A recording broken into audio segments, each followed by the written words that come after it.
Why political defections become rational in Indian politics? Political defections are often framed as betrayals of ideology or moral failures. But what if defections are not simply the failures of political ethics but a predictable outcomes of institutional design? Recent Indian politics has repeatedly demonstrated that defections are rarely isolated or impulsive acts. From high profile leader shifting allegiance to coordinated legislative mergers designed to avoid disqualifications under the 10th schedule. Defection increasingly appears strategic, calculated, and legally optimized.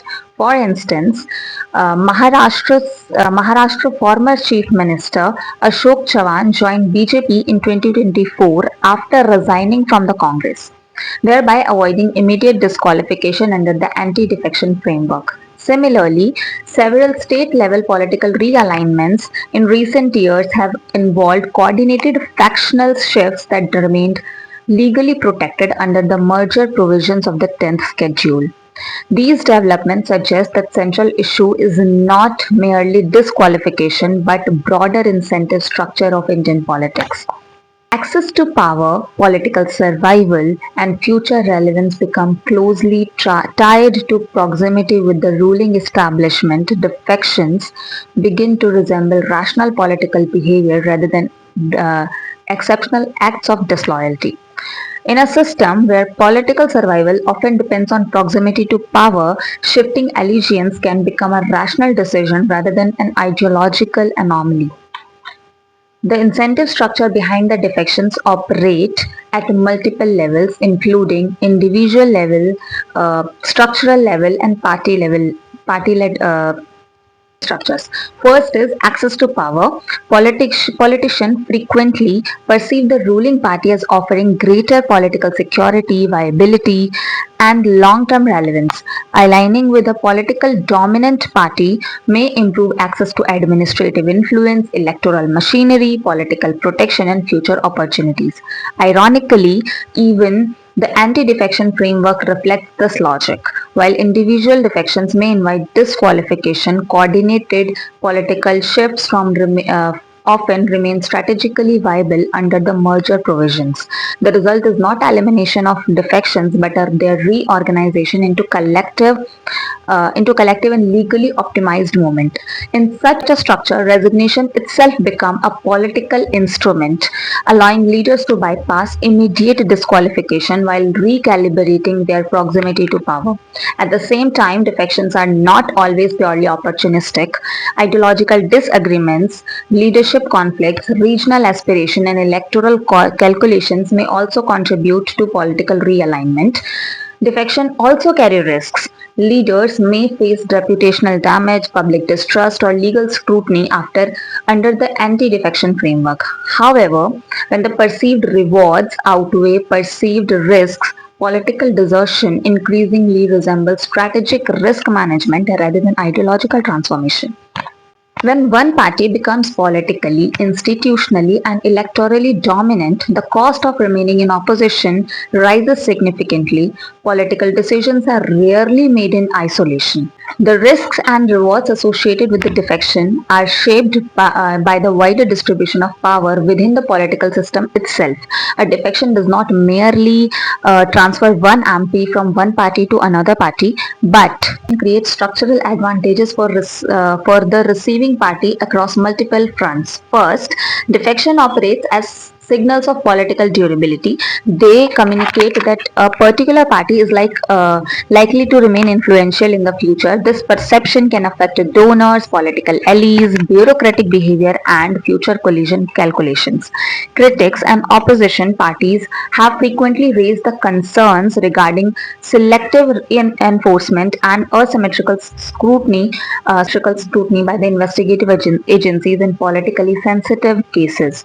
The 2013 Barrett remark by Supreme Court reflected broader institutional concerns regarding the autonomy of investigative agencies and their vulnerability to executive influence. Second is Kedar morale. Defections weaken organizational confidence within the opposition parties before elections are even fought. When political status becomes associated with proximity to power, each high-profile defection can psychologically demoralize opposition workers while energizing the dominant party's support base. Third, defections influence collision politics and perceptions of viability. Political dominance is not sustained through electoral arithmetic alone. Perceptions of stability, momentum, and future relevance also shapes how political actors position themselves. A party perceived as rising attracts future allies, while a weakened position may increasingly appear politically untouchable. Defection often function less as isolated events and much more as self-reinforcing political signals. This creates what may be called as defection cascade model. Under this model, first, a high-profile defection occurs. Media narratives amplify the perception of dominance and inevitability, and then donors, allies, and undecided politicians and local cadres respond to these signals.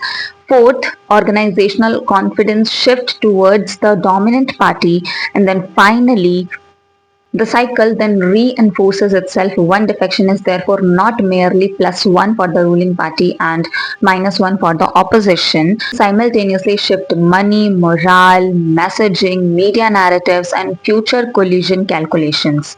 10th schedule may regulate the legal act of defection, but it does not address the political physics that follows. This process reflects a political bandwagon effect where perceptions of future dominance influence present political behavior. Defections therefore operate not merely as numerical shifts but as strategic signals that reshape expectations, alliances, and political calculations. Important thing is to discuss the narrative economy. When perception produces power in contemporary politics, power is not only exercised, it is perceived. High profile defections shape narratives of dominance and decline.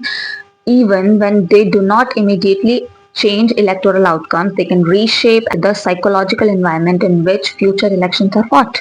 Media coverage often amplifies these shifts through headlines suggesting that one party is rising while the another is collapsing or losing control. Such narratives influence floating voters, political donors, future allies, party workers, and politicians themselves. Defections are therefore operate as a coordination signals. They communicate where influential actors believe future will be concentrate. As perceptions spread, they can begin producing real political effects. Voters may increasingly view the ruling party as inevitable, while opposition parties risk being perceived as unstable or declining. In this sense, narratives do not merely describe political power, they can help reduce it.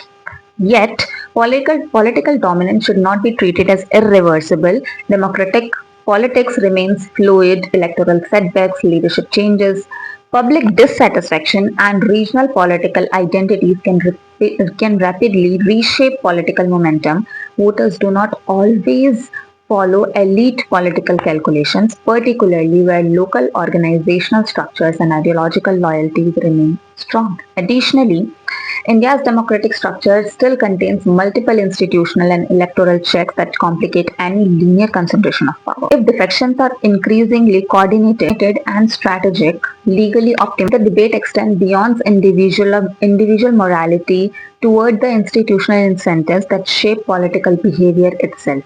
The persistence of defections may reveal less about the personal ethics and more about how democratic systems distribute power, risk, access, and political survival. The real question, therefore, is not simply whether politicians are ethical, but whether existing political structures reward ethical behavior at all.